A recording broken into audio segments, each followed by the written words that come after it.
Satyabama Institute of Science and Technology, Chennai and Sriperumbudur. கொடைக்கானலில் நடைபெறும் ஜனநாயகன் படப்பிடிப்பு தளத்திற்கு நடிகரும் தாவேகா தலைவருமான விஜய் வருகை தந்திருக்கிறார். அந்த காட்சிகளை நாம் முதலில் பார்க்கலாம்.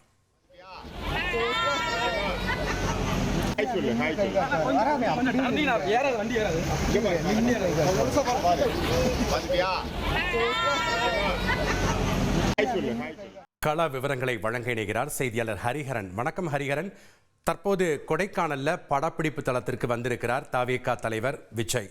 அங்கு என்னென்ன ஏற்பாடுகள் செய்யப்பட்டிருக்கு, ரசிகர்களுடைய வருகை எந்த அளவுக்கு இருக்கு, விவரங்களை பதிவு பண்ணுங்க.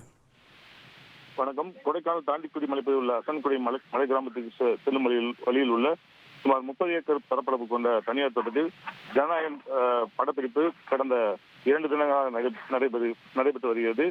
ஏற்கனவே நேற்று மாலை 4 மணி முதல் பெய்த கனமழை காரணமாக படப்பிடிப்பு நிறுத்தப்பட்ட நிலையில் இன்று காலை தற்போது படப்பிடிப்பு துவங்கியுள்ளது. இதில் ரேவதி, மவிதா பைதி உள்ளிட்ட முன்னணி ஆக்டர்கள் தற்போது பங்கேற்று படப்பிடிப்பு நடந்து வருகிறது. இன்றும் மழை பெய்யக்கூடிய வாய்ப்பு இருப்பதாக சொல்லப்படுகிறது. எனவே படப்பிடிப்பு ஏற்பாடுகள் தீவிரமாக மேற்கொள்ளப்பட்டு வருகிறது. நன்றி ஹரிஹரன், உங்களுடைய தகவல்களுக்கு. Satyabama Institute of Science and Technology, Chennai and Sriperumbudur.